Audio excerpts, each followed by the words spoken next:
আসসালামু আলাইকুম গাইজ, আপনারা কেতা খরা বালা আসুননি? আলহামদুলিল্লাহ আমরা বালা আছি। আজ 16 রামাদান। আজকর আমার কেতা কেতা ইফতার রেডি করলাম, ওখানে আপনারা লগে শেয়ার করলাম। যদি বালা লাগে তে আমার ভিডিওটা দেখবা, কমেন্ট করবা, শেয়ার করবা, প্রথমেও কইলাম। তো আইজ আমার কেতা কেতা হইল ইফতার, আপনারা হইয়ার আইজ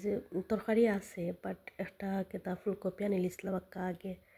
এগুলো কিতা রানমু করিয়া রান্ধা হইছে না। তো আইজ হইতে আর যে হরিলে গরুর মাংসের তরকারি আছে 2টা, তারপরেও আইজ কেতা করাইলাম, ফাঁক করাইলাম রুই মাছ দিয়া আর দিয়া এগুলো রেসিপি আপনার লাগে শেয়ার করলাম। আর এটা শেয়ার করার তার কোনো প্রয়োজন নাই, আমি জানি তা আপনারা সবে আমার থেকে আরও বালা পারেন। আর আজকের ইফতারের মাঝে কিতা করলাম, সামান্য বেগুনি করলাম, 5-6টা বেগুনি, আমরা মানুষ তো কম আর সবে অত বাজা ফুরা বেশি ভালো পাই না। ওখানের লাগি বেগুনি করে লইছি আর যে করলাম আলুর চপ করছি। তো ওগুলো আপনার লগে যখন বেগুনির মাঝে তো যা যা লাগে তা উপকরণ বেসন দিলাম, তারপরে 1 চিমটি লবণ, এরপরে ধনিয়া গুঁড়া, সামান্য অল্প পরিমাণে মরিচের গুঁড়া, এরপরে বেকিং সোডা সামান্য পরিমাণে দিলে কি একটু মচমচে থাকে আর কি। ওখানে করলাম আর এমনিতে আমার বাচ্চা উঠে গেছেন, তাই না কান্নাকাটি করা ওখানে লেগে যারা তাড়াতাড়ি করিয়া কি আর আধি ভিডিও দড়ি ভিডিও করলাম, এক হাত দিয়ে সপ্তাহ মিক্স করি আর এক হাত দিয়ে ভিডিও করলাম ওখানে লাগি। আর অত বেশি বালাটিকে আপনার তারা বুঝাই হইতাম পারছি না। আর আমার বয়স ওকিলা খান লাগে, কারণ সর্দি ঠান্ডায় গরমে পড়ছে, কদিন থেকে খুব বেশি ঠান্ডায় গরমে পড়ছে আমরা ঋণ, আর সর্দি ধরে লইছে, গলা একটু বাঙ্গা লাগে, প্লিজ আপনারা মাইন্ড করবা না লাখানোর লাগে। তো কিতা কইতাম আসলাম আপনার লগে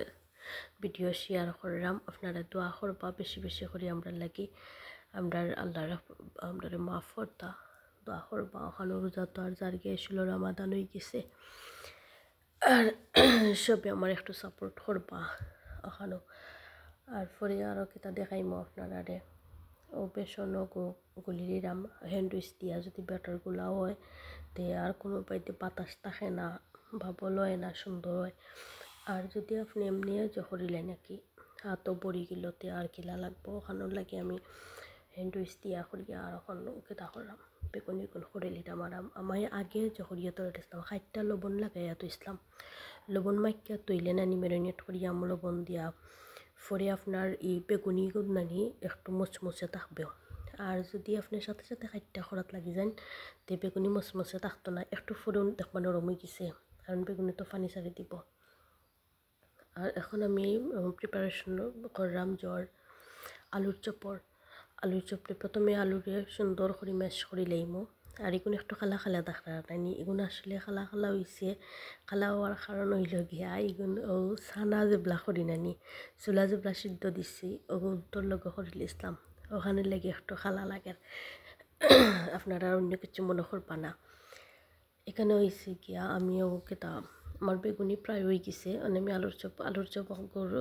যে সময় রেডি করি চপটা মিক্স করি, এই সময় ভিডিও করতাম বলি গেছিলাম, এই শর্টটা নিতাম বলি গেছি। ইনোর মাঝে আমি ধনিয়া পাতা আর যে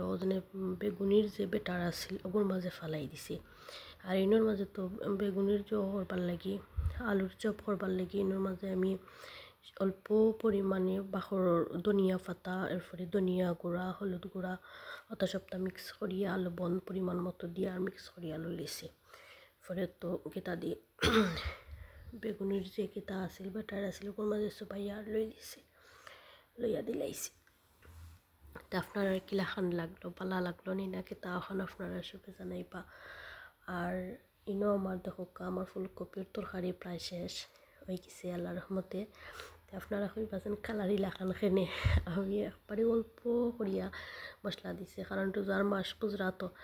তরকারি শেষ হই তখন না, এক তরকারি রানলে 3 দিন 4 দিন গিয়া, আর বেশি মশলা দিলে পরেও এত গ্রেভি হয়ে যায় আর গরম করতে গেলেও কেতা হয়ে যায়, ফুরি যায়। ওখানে লেগে আমি একটু অল্প করিয়া গেতা দিয়ে হালকা মশলা দিয়ে আর কি ফাঁক করছি যাতে কেতা হয় না। আর পুজরা তো অ্যাসিডিটির প্রবলেম হরেরই কদিন থেকে, রোজার মাঝে তো এমনি একটু বাচ্চা ফুরা একটু বেশি খাওয়া পড়ে যায়, ওখানোর লাগি যে হয়ে যায় তরকারিও যদি বেশি গ্রেভি হয়ে যায় তো তার বুঝরাও আরও বেশি অ্যাসিডিটি হয়ে যায় কে ওখানে লাগে আমি একটু কম দিয়া মশলা পাতি একটু কম দেওয়া সামান্য বেশি ফুলকপি তেমন একটা বড় না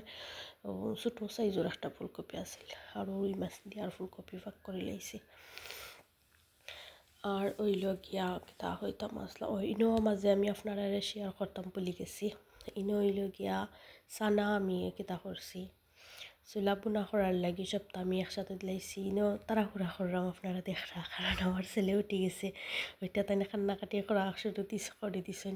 আমি না যাওয়া পর্যন্ত কান্নাকাটি বন্ধ করতা নাই ওখানের লাগে আমি তাড়াহুড়া করিয়া সবটা একসাথে দিলাইছি দিয়া একসাথে বলতে ইনো টমেটো আর মরিচ আঁকি কাঁচা মরিচ টমেটো কাঁচামরিচ একসাথে দিয়া পেঁয়াজ একসাথে দিলাইছি যাতে তাড়াতাড়ি হয়ে যায় আর ও দেখো আমার কেটা মশলা কষানি হয়ে গেছে মশলা বোনা হওয়ার পরে আমি আমার চানা দিলাইছি দিয়াই না দেখো প্রায় আমার চানা বোনা করাও প্রায় শেষের দিকে হয়ে গেছে ওই লোকে আমার চানার ফাইনাল লুক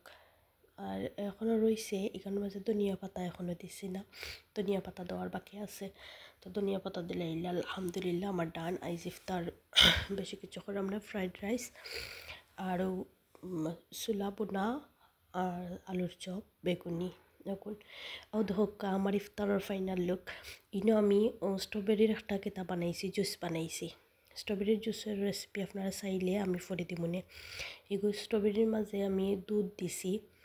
দুধ আর খেজুর কারণ স্ট্রবেরি তো একটু টক থাকে নাইনি ওখানে লাগে আমি খেজুর দিছি এক্সট্রা চিনি আপনারা চাইলে ইউজ করতে পারেন তবে আমি দিছি নাকি তার লাগে জানেননি সারাদিনে ইফতার করি আর আপনি যে ব্লা চিনি খাইবা নানি যারা সুগারের যে আসল এনতানোর প্রবলেম হইতে পারে আর এখন তো ডায়াবেটিস সকলটাও মানুষের বেশি ওখানে লাগে আমি চিনি ইউজ করছি না চিনির পরিবর্তে আপনারা চাইলে কেতা করতে পারেন আমার লেখান খেজুর দিয়া আর জুসটা বানাইতে পারেন আলহামদুলিল্লাহ যে মজা হয়েছে খাইছি আমরা যে মজা হয়েছে আর ও হইল গিয়া দেখো আমার ফ্রাইড রাইসের কেতা আপনারা দেখাইছি না ও হইল আমার ফ্রাইড রাইস এরপরে আইস হইল গিয়া স্ট্রবেরির জুস চানা আর আলুর চপ আর বেগুনি এখন আমার এই যে ইফতার তে আপনারা সবে আমার ভিডিওটারে ফলো করবা আর আমার ভিডিওটা দেখবা লাইক করবা শেয়ার করবা আর সাবস্ক্রাইব করবা তো আমার ভিডিও আমি আপলোড দেওয়ার সাথে সাথে আপনারা একটাই গিয়া নোটিফিকেশন যাইব গিয়া আরও আমার মেয়ে তাই না করে মাম্মা আমার ছবি তুলো ও তাইনার ছবি তুলো আমাকে আল্লাহ হাফিজ আসসালামু আলাইকুম।